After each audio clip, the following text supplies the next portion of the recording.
Everyone, this is Soma here and welcome to build career channel. आज हम देखेंगे staffing की पार्ट 2 को। उसमें हम पढ़ेंगे इसकी एलिमेंट्स कि स्टाफिंग की कौन कौन से एलिमेंट्स होते हैं, और साथ ही हम देखेंगे उसमें क्या क्या उसकी मेरिट्स डिमेरिट्स हैं। तो हमने स्टाफिंग की इम्पोर्टेंस, उसकी कॉन्सेप्ट को, साथ ही साथ हमने क्या देखा है, ह्यूमन रिसोर्स मैनेजमेंट को भी हमने कवर अप कर लिया है, और स्टेप्स हमने देख लिए हैं कि प्रोसेसिंग में क्या क्या स्टेप्स होते हैं। आज हम देखेंगे इसके कंपोनेंट्स, एस्पेक्ट्स भी आप कह सकते हैं और एलिमेंट भी कह सकते हैं। सो स्टाफिंग की 3 एलिमेंट्स हैं, रिक्रूटमेंट, सिलेक्शन एंड ट्रेनिंग। इन तीनों को मिलाकर ही क्या बनता है, स्टाफिंग बनता है। ठीक है, तो याद रखिएगा ये 3 इम्पॉर्टेंट हैं, रिक्रूटमेंट, सिलेक्शन एंड ट्रेनिंग। सो हम देखेंगे आज रिक्रूटमेंट और सिलेक्शन को, ट्रेनिंग को हम नेक्स्ट क्लास में कवर अप करेंगे। सो रिक्रूटमेंट का मतलब क्या है? रिक्रूटमेंट का मतलब है ज़्यादा से ज़्यादा कैंडिडेट्स को अट्रैक्ट करना। किस और अट्रैक्ट करना? वैकेंट जॉब पोजीशन के लिए। कंपनी में जो खाली जॉब पोजीशन है उसके लिए अप्लाई करने के लिए कैंडिडेट्स को अट्रैक्ट करना कि आप आओ और यहाँ पे इस वैकेंट जॉब पोजीशन के लिए आप अप्लाई करो। हम अगर सिंपल टर्म्स में कहेंगे तो क्या होगा, रिक्रूटमेंट का मतलब है कि आप उन कैंडिडेट्स को सर्च कर रहे हैं जो कि आपकी कंपनी के लिए, उस पोजीशन के लिए सही हो और सही तरीके से काम कर सके। सो रिक्रूटमेंट प्रोसेस बहुत ही इम्पॉर्टेंट प्रोसेस है और ये बहुत तरह से हम कर सकते हैं, जैसे कि एक्सटर्नल और इंटरनल के माध्यम से, इंटरनल सोर्सेस और external sources. So internal sources में क्या क्या आते हैं? हम इंटरनल सोर्सेस में जैसे कि हम कंपनी के अंदर से जैसे स्टाफ्स को ले सकते हैं, तो यहाँ पे हम 2 तरीके को अपना सकते हैं, एक ट्रांसफ़र और सेकेंड है प्रमोशन। एक्सटर्नल सोर्सेस में क्या क्या आते हैं? Direct recruitment, campus selection, telecasting, contractors, jobbers, recommendation, media advertising, web publishing, placement agencies और फैक्ट्री गेट। इस तरह से बहुत सारे तरीके हैं एक्सटर्नल सोर्सेज के। हम वन बाय वन सबको हम देखेंगे। सो इसका मतलब क्या है हम सब जानेंगे। इंटरनल रिक्रूटमेंट, इंटरनल रिक्रूटमेंट में का क्या मतलब है? इंटरनल रिक्रूटमेंट का मतलब है इंटरनल, कंपनी के अंदर से ही क्या करना, स्टाफ्स को, एम्प्लॉयज़ को, जो एग्जिस्टिंग प्रेजेंट एम्प्लॉयज़ हैं, जो अभी प्रेजेंट में काम कर रहे हैं ऑर्गेनाइजेशन के अंदर, उन एम्प्लॉयज़ के थ्रू ही एक वैकेंट जॉब पोजीशन को फिल करना, एक खाली जॉब पोजीशन को फिल करना। और इसके बहुत सारे मेरिट्स भी हैं, साथ ही साथ डिमेरिट्स भी हैं। तो इसमें क्या आते हैं, इंटरनल रिक्रूटमेंट के अंदर 2 तरीके आते हैं। मैंने आपको पहले ही बताया कि ट्रांसफ़र और प्रमोशन। ट्रांसफ़र के थ्रू कैसे हम करते हैं? उसमें क्या होता है, एक वर्कर को सेम लेवल ऑफ अथॉरिटी के अंडर ही एक जॉब पोजीशन से दूसरे जॉब पोजीशन में ट्रांसफ़र किया जाता है। मतलब अगर आप कहीं के क्लर्क हैं, जैसे कि आप मान लीजिए कि आप अकाउंट्स डिपार्टमेंट में काम कर रहे हैं और वहाँ पे क्लर्क पोजीशन पे हैं, तो नेक्स्ट जैसे कि आप परचेज या सेल्स डिपार्टमेंट में आपको ट्रांसफ़र दी जा रही है, वहाँ पे भी आप क्लर्क की पोजीशन पर ही काम करेंगे। तो इसमें क्या होता है, अथॉरिटी सेम लेवल की रहती है, साथ ही साथ जो आपको सैलरी मिलती है, कंपनसेशन मिलता है, वो भी सेम लेवल में ही होता है। इसमें कोई भी चेंजेस नहीं आता सैलरी या फिर अथॉरिटी को लेकर, और साथ ही साथ कोई रैंक, रिस्पॉन्सिबिलिटी, ये सब चीज़ों में भी कोई चेंजेस नहीं आता। सिर्फ क्या होता है कि काम की जो वर्क प्लेस है वो प्लेस चेंज हो जाती है, बस।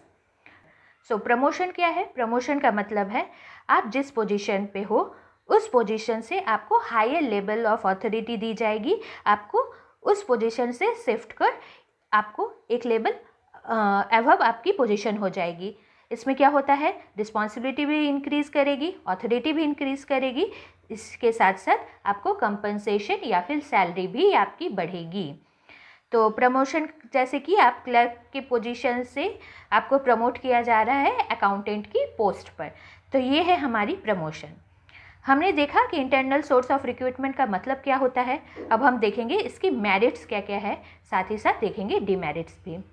मेरिट्स क्या क्या है, बहुत ही इकोनॉमिकल है, मतलब ये कॉस्ट इफ़ेक्टिव है, आपको एक्स्ट्रा कुछ एडवर्टाइज़ नहीं करना पड़ रहा है, कोई भी आपको इसके लिए बाहर से रिक्रूटमेंट के लिए आपको कुछ नोटिस प्रोवाइड नहीं करनी पड़ रही है।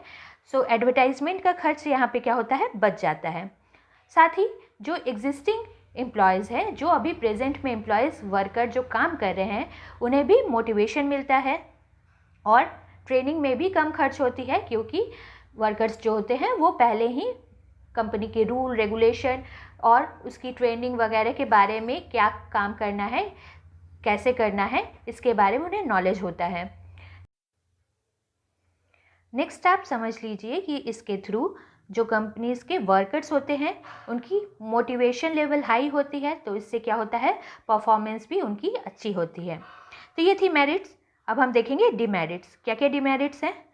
कंपनी में कोई न्यू आइडिया नहीं आता, क्योंकि वो सारे एग्जिस्टिंग एम्प्लॉयज़ ही वर्क कर रहे होते हैं, तो यहाँ पे कोई इनोवेटिव आइडिया नहीं मिलता। नेक्स्ट है, बहुत ही कम लिमिटेड ऑप्शन मिलते हैं मैनेजर्स को या फिर जो हायर अथॉरिटी हैं उनके लिए, कि वही सेम एम्प्लॉयज़ में ही उन्हें चुनना पड़ता है। नेक्स्ट, ये कोई न्यू बिजनेस के लिए, कोई स्टार्टअप के लिए ये सही नहीं है। ठीक है कि इंटरनल रिक्रूटमेंट क्या होती है। नेक्स्ट हम देखेंगे एक्सटर्नल रिक्रूटमेंट क्या होता है। उसमें भी हम मेरिट्स डिमेरिट्स देखेंगे और टाइप्स देखेंगे कि किस किस तरह से हम एक्सटर्नल रिक्रूटमेंट कर सकते हैं एक कंपनी में। सो एक्सटर्नल रिक्रूटमेंट का क्या मतलब है, आप जो भी मैन पावर रिक्वायरमेंट है, कोई भी वैकेंट जॉब पोजीशन के लिए, कोई भी खाली जो पोजीशन है कंपनी में, जो खाली स्थान है, जो खाली जगह है, उसे भरने के लिए आप क्या करते हैं, बाहर से कैंडिडेट्स को आप उसकी तरफ अट्रैक्ट करने की कोशिश करते हैं और चाहते हैं कि बाहर से कैंडिडेट आए और ऑर्गेनाइजेशन में उसी पोजीशन पे, उस वैकेंट जॉब पोजीशन के लिए वर्क करें। तो ये है हमारी एक्सटर्नल रिक्रूटमेंट। तो कंपनी क्या करती है, कंपनी इसके लिए बहुत सारी तरीके अपनाती है, जिससे कि बाहर से कंपनी वर्कर्स को, अपनी एम्प्लॉयज़ को अपनी रिक्रूट कर सके। सो यहाँ पे एडवांटेजेस क्या क्या है, यहाँ पे कंपनी को फ्रेश टैलेंट मिलता है, न्यू आइडियाज़ आते हैं कंपनी के अंदर, साथ ही उन्हें बहुत सारी चॉइसेस मिलती हैं। नेक्स्ट होता है क्वालिफाइड पर्सनल। कंपनी देख सुनकर ही क्वालिफाइड पर्सनल, ट्रेन जो पर्सन्स हैं उन्हें ही कंपनी में वर्क देगी। तो इससे क्या होता है, क्वालिफाइड पर्सनल्स जो होते हैं वो रिक्रूटमेंट के थ्रू कंपनी में आते हैं। लेटेस्ट टेक्नोलॉजिकल नॉलेज भी क्रिएट होती है। क्यों? क्योंकि कंपनी को जैसे कि आप मान लो कैंपस सिलेक्शन के थ्रू अगर लेंगे, तो क्या होता है, इससे कंपनी के अंदर जो एम्प्लॉयज़ होते हैं वो अपडेटेड होते हैं टेक्नोलॉजिकल नॉलेज के लिए। कॉम्पिटिटिव स्पिरिट भी इन्हेंस होती है। क्यों? क्योंकि ये आउटसाइडर जब कंपनी में आते हैं तो क्या होता है, उनमें जो स्पिरिट रहती है वो हाई रहती है, और इससे क्या होता है कि जो एग्जिस्टिंग एम्प्लॉयज़ होते हैं वो भी सही तरीके से काम करने लगते हैं। डिमेरिट्स भी कुछ हैं। डिमेरिट्स जैसे कि जो एग्जिस्टिंग एम्प्लॉयज़ हैं वो न्यू जो रिक्रूटमेंट को देखते हैं, इससे उनका मोरल हो सकता है कि वो डाउनवर्ड्स जाए। नए एम्प्लॉयज़ को रूल और रेगुलेशन के बारे में, कंपनी के बारे में पता नहीं होता, तो इससे हो सकता है कि उन्हें थोड़ी प्रॉब्लम फेस करनी पड़े, कंपनी को भी प्रॉब्लम फेस करनी पड़ सकती है। साथ ही ये जो है ये इकोनॉमिकल नहीं भी हो सकती है। इकोनॉमिकल नहीं होने का मतलब है खर्च आ सकता है, इसमें कंपनी को कॉस्ट बेयर करना पड़ता है। क्यों? क्योंकि एडवर्टाइजमेंट करनी पड़ती है, तभी तो लोगों को पता चलेगा कि यहाँ पे रिक्रूटमेंट है, रिक्रूटमेंट प्रोसेस चल रही है। साथ ही ये लेंदी प्रोसेस है, क्योंकि इसमें सिलेक्शन के थ्रू होता है, तो बहुत सारी टेक्निक्स को अपनाया जाता है, उसी के थ्रू एक जॉब के लिए जो वर्कर्स हैं उन्हें सेलेक्ट किया जाता है। तो ये तो हो गए मेरिट्स डिमेरिट्स। अब हम जानेंगे इसके तरीके क्या क्या हैं। तो सबसे पहले हमने देखा है कि कौन कौन से तरीके हैं। सबसे पहले हम देखेंगे डायरेक्ट रिक्रूटमेंट। डायरेक्ट रिक्रूटमेंट का क्या मतलब है, बहुत बार क्या करती है कंपनी जो है वो अपने गेट पर क्या करती है, नोटिस चिपका देती है। किस चीज़ की नोटिस? कि यहाँ पे रिक्रूटमेंट होने वाली है, वर्कशॉप में वैकेंट जॉब पोजीशन चल रही है, तो आप चाहे तो उसके लिए अप्लाई कर सकते हैं। और जो सुटेबल होते हैं उन्हें इसके लिए सेलेक्ट कर लिया जाता है। तो ये मोस्टली अनस्किल्ड वर्कर्स के लिए होता है, जैसे कि पियोन हो गए, स्वीपर्स हो गए। इस तरीके से जो अनस्किल्ड होते हैं वो वर्कर्स यहाँ पे अप्लाई कर सकते हैं थ्रू डायरेक्ट रिक्रूटमेंट। नेक्स्ट होते हैं मीडिया एडवर्टाइजिंग। कॉमन मेथड है, आप सबको पता ही होगा कि न्यूज़पेपर के थ्रू एडवर्टाइज की जाती है, जहाँ पर बहुत सारी डेली रिक्रूटमेंट की न्यूज़ेज आती हैं। तो ये कॉमन मेथड है। ये स्किल्ड वर्कर्स के लिए किया जाता है, स्किल्ड एम्प्लॉयज़ के लिए किया जाता है, और ये बहुत ही पॉपुलर मेथड भी है। नेक्स्ट है employment exchange. Through employment exchange भी हमें पता है कि वहाँ पे क्या होते हैं, वर्कर्स को रिक्रूट किए जाते हैं। ये क्या करता है, एम्प्लॉयमेंट एक्सचेंज जो है ये मिडिल मैन का काम करता है। उसमें क्या होता है कि जिन्हें जॉब की ज़रूरत होती है और कंपनी, ये दोनों ही उनके बीच क्या करता है, ब्रिज का काम करता है।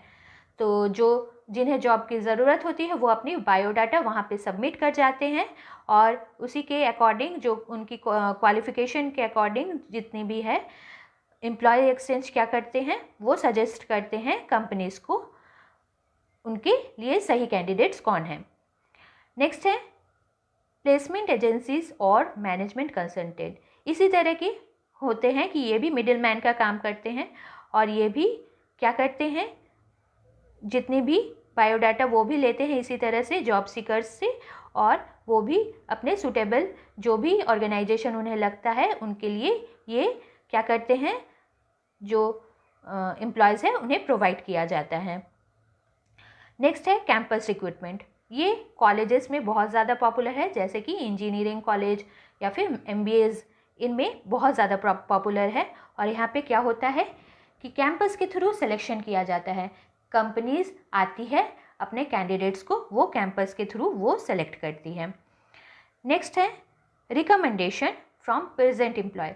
प्रेजेंट जो भी वर्कर्स हैं जो काम कर रहे हैं एक कंपनी में, उनकी रिकमेंडेशन, अगर एम्प्लॉयज़ की रेपुटेशन अच्छी है तो वो बहुत बार ऐसा होता है कि कंपनी उनके रिकमेंडेशन को एक्सेप्ट कर लेती है। अगर वो चाहे तो कोई वर्कर्स इनके थ्रू भी आते हैं। लेबर कॉन्ट्रैक्टर, बहुत सारे अनस्किल्ड लेबर्स कॉन्ट्रैक्टर के थ्रू भी कंपनी क्या करती है, सेलेक्ट करती है। नेक्स्ट है वेब पब्लिशिंग, या फिर आप कह सकते हैं टीवी पे एडवर्टीज़मेंट। तो वेब पब्लिशिंग, जैसे कि बहुत सारे ऐसी वेबसाइट्स होते हैं जहाँ पे कंपनी क्या करती है, अपनी जो भी वैकेंट जॉब पोजीशन है उनके बारे में इंफॉर्मेशन प्रोवाइड करती है, और इसी तरह जॉब सीकर्स जो होते हैं, जिन्हें जॉब की ज़रूरत होती है, वो भी इन साइट्स को सर्च करते हैं, और वो चाहे तो इनमें अप्लाई कर सकते हैं। नेक्स्ट है फैक्ट्री गेट। फैक्ट्री गेट मतलब कंपनी के बाहर जो रहते हैं, बहुत बार ऐसा होता है कि जो अनस्किल्ड लेबर्स होते हैं, अनस्किल्ड जो जॉब पोजीशन होती है, इसके थ्रू भी फिलअप की जाती है, जैसे कि पियोन, स्वीपर्स, इस तरह की जो पोजीशन है वो फैक्ट्री गेट के थ्रू भी बहुत बार उन्हें जॉब प्रोवाइड की जाती है। सो ये थी हमारे तरीके कि किस किस तरीके से हम एक्सटर्नल और इंटरनल जो सोर्सेस हैं उनके थ्रू हम रिक्रूट कर सकते हैं। अब हम देखेंगे दोनों के बीच डिफरेंस, इंटरनल और एक्सटर्नल के बीच क्या डिफरेंस है हम देखते हैं। सो इंटरनल आपको पता ही चल रहा है कि हम जो एम्प्लॉयज़ जो रहेंगे वो कहाँ से सेलेक्ट करेंगे, वो कंपनी के अंदर से ही सेलेक्ट करेंगे for vacant job position. External में क्या होगा, एक्सटर्नल में हम कंपनी के बाहर से कैंडिडेट्स को सेलेक्ट करेंगे। Next cost and time. So internal में क्या होगा, नो एडवर्टाइजिंग, इस तरह से लंबी चौड़ी कोई सिलेक्शन प्रोसेस भी नहीं होगी, तो बहुत ही कम खर्च आएगी, टाइम भी बहुत कम लगेगा। बट एक्सटर्नल में ये क्या हो जाता है, एडवर्टाइजिंग के लिए ये एक्सपेंसिव हो जाता है और टाइम कंज्यूमिंग प्रोसेस भी है। इंटरनल में चॉइसेस बहुत ही कम होते हैं, क्योंकि उन्हें जो वहाँ के एम्प्लॉयज़ है वहीं से उन्हें सेलेक्ट करना होता है। एक्सटर्नल रिक्रूटमेंट में बाहर से वो कैंडिडेट सेलेक्ट करते हैं, सो एक वाइड रेंज ऑफ चॉइसेस रहती है। एम्प्लॉयज़ की मोटिवेशन इंटरनल रिक्रूटमेंट के थ्रू बूस्टअप होती है। उन्हें अच्छा लगता है, मोटिवेट होते हैं वो, और एक्सटर्नल रिक्रूटमेंट में क्या होता है, हो सकता है उनकी मोराल जो है वो डाउनवर्ड्स भी जा सकती है। सो ये थी दोनों के बीच डिफरेंस। नेक्स्ट हम देखेंगे सिलेक्शन। क्या मतलब है सिलेक्शन का? सिलेक्शन का मतलब है कि एक सही जॉब पोजीशन के लिए सूटेबल कैंडिडेट को सेलेक्ट करना। उसके लिए वो स्किल्ड होना चाहिए। इस तरह के कैंडिडेट्स को वो उसे सेलेक्ट करना ही क्या है, सिलेक्शन। सो सिलेक्शन में क्या क्या आता है? सिलेक्शन एक लंबी चौड़ी प्रोसेस होती है। इसमें बहुत सारे स्टेप्स होते हैं, जैसे कि preliminary screening, selection process, employment interview, उसके बाद रेफरेंस और बैकग्राउंड को चेक करना, selection decision, next medical examination, job offers and जो लास्ट होता है क्या होता है, कॉन्ट्रैक्ट प्रोवाइड किया जाता है एक एम्प्लॉयर को। सो सबसे पहले प्रिलिमिनरी स्क्रीनिंग। क्या है प्रिलिमिनरी स्क्रीनिंग का मतलब? इसे हम प्रिलिमिनरी इंटरव्यू भी कह सकते हैं। इसमें क्या होता है, सिंपल क्वेश्चंस होते हैं। इसमें एक पर्सनल मैनेजर आपको चाहे तो वो सिंपली क्वेश्चन पूछ सकते हैं। बहुत ही बेसिक क्वेश्चन होते हैं, जैसे कि जॉब के अकॉर्डिंग उन्हें क्वेश्चन किए जाते हैं, स्टेटस के अकॉर्डिंग क्वेश्चन किए जाते हैं। मान लीजिए कि कंपनी में अगर इस तरह की इंटरव्यू है तो क्या की जाएगी, खूब नॉर्मली बेसिक क्वेश्चंस पूछे जाएंगे, जैसे कि आपकी एड्रेस क्या है, स्कूलिंग कहाँ से हुई है, कॉलेज कहाँ पर थी, ये सब जनरल क्वेश्चंस पूछे जाते हैं। तो इसमें चेक किया जाता है जो कैंडिडेट है उसकी कॉन्फिडेंस लेवल किस तरह की है और वो कैसे इसे हैंडल कर रहा है। नेक्स्ट है सिलेक्शन टेस्ट। सिलेक्शन टेस्ट क्या होता है, रिटन टेस्ट होता है। इसमें आपकी प्रैक्टिकल नॉलेज चेक की जाती है। तो इसमें क्या होता है, इसमें बहुत से तरीके के टेस्ट होते हैं, जैसे कि intelligent test, aptitude test, personality test और क्या होता है, ट्रेड टेस्ट, इंटरेस्ट टेस्ट। तो ये क्या होते हैं, ये रिटन एग्जामिनेशन होते हैं। नेक्स्ट, इस लेवल को पार करने के बाद क्या आता है, एम्प्लॉयमेंट इंटरव्यू। कंपनी क्या करती है, जो भी क्वालिफाइड कैंडिडेट होते हैं उन्हें इंटरव्यू के लिए सेलेक्ट किया जाता है और यहाँ पे एक्सपर्ट पैनल होता है। वो एक्सपर्ट पैनल उस फील्ड में स्पेशलाइज्ड होते हैं और उन्हें कैंडिडेट्स को क्या करते हैं, उस फील्ड के अकॉर्डिंग उन्हें क्वेश्चन की जाती है और इससे देखा जाता है इंटरव्यू के थ्रू कि कॉन्फिडेंस लेवल कैसी है। तो बेसिकली इसी के लिए चेक किया जाता है। साथ ही जो कैंडिडेट्स हैं उन्हें ये मौका भी दिया जाता है कि सैलरी कैसी होनी चाहिए, वर्किंग कंडीशन कैसी होनी चाहिए, इस तरह के छोटे छोटे क्वेश्चंस भी पूछे जाते हैं। नेक्स्ट है रेफरेंस और बैकग्राउंड को चेक किया जाता है। जो कंपनी में कैंडिडेट्स ने अप्लाई किए हैं वो वहाँ पे क्या करते हैं, अपनी रेफरेंसेस भरनी होती है, उन्हें कई बार भरनी होती है, तो उन्हें ये चेक किया जाता है कि ये सही है या नहीं। नेक्स्ट है सिलेक्शन डिसीजन। इसके बाद क्या होगा, एक लिस्ट कंपनी प्रोवाइड करेगी जहां वो अपने सूटेबल कैंडिडेट्स को उस लिस्ट में आगे रखेगी। नेक्स्ट है, जब इस तरह से सिलेक्शन हो जाएगा, अब है मेडिकल एग्जामिनेशन की बारी। अब जो भी हैं कैंडिडेट्स को सिलेक्ट किया जाएगा, उनका मेडिकल फिटनेस टेस्ट देखा जाएगा। वो कंपनी क्या करेगी, अपने ही डॉक्टर्स अपॉइंट करेगी और उन डॉक्टर को असाइन किया जाएगा कि आपको इस तरह से मेडिकल एग्जामिनेशन लेनी है, फिटनेस चेक करनी है। नेक्स्ट, इसके बाद जॉब ऑफर की जाएगी। कंपनी में जो सही कैंडिडेट्स हैं उन्हें जो पोस्ट के लिए वो सिलेक्ट हो चुके हैं उनके लिए वो जॉब ऑफर प्रोवाइड की जाएगी, जॉब ऑफर की जाएगी। Last but not the list, contract provide की जाएगी, एम्प्लॉयमेंट की कॉन्ट्रैक्ट प्रोवाइड की जाएगी कि उसमें क्या क्या लिखा रहेगा, पे कितनी होगी, अलाउंसेस क्या क्या होंगे, रिस्पॉन्सिबिलिटीज़ क्या क्या होगी, कितनी तरह की लीव मिल सकते हैं और साथ ही साथ कंपनी की जो रूल्स एंड रेगुलेशंस हैं ये सारी चीज़ें भी वहाँ पे मेंशन होगी। तो ये थी कॉन्ट्रैक्ट, रिक्रूटमेंट, एम्प्लॉयमेंट की, ये हो गई हमारी सिलेक्शन प्रोसेस। नेक्स्ट हम देखेंगे रिक्रूटमेंट और सिलेक्शन के बीच क्या डिफरेंस है। सो रिक्रूटमेंट क्या है, ये एक पॉजिटिव प्रोसेस है। क्यों पॉजिटिव प्रोसेस है, क्योंकि यहाँ पर क्या हो रहा है, ज़्यादा से ज़्यादा कैंडिडेट्स क्या करते हैं, अप्लाई करते हैं, उन्हें मोटिवेट किया जाता है कि उस पोजीशन के लिए वो अप्लाई करें। बट सिलेक्शन में क्या होता है, सिलेक्शन में हम क्या करते हैं, ये एक नेगेटिव प्रोसेस होता है। इसमें हम चाहते हैं कि ज़्यादा से ज़्यादा कैंडिडेट रिजेक्ट हो जाए और सिर्फ सही अप्रोप्रिएट पोजीशन के लिए सही कैंडिडेट ही सेलेक्ट हो। ये क्या होता है, इसकी कॉन्सेप्ट क्या है कि हम चाहते हैं रिक्रूटमेंट के थ्रू जो सुटेबल कैंडिडेट है वो इस वैकेंट पोजीशन को फिलअप करें। सिलेक्शन में क्या होता है, हम प्रोसेस अपनाते हैं, उनकी टेस्ट लेते हैं, स्क्रीनिंग करते हैं, जिनसे हमें पता चले कि कौन से कैंडिडेट्स मोस्ट क्वालिफाइड कैंडिडेट हैं और उन्हें हायर किया जाता है।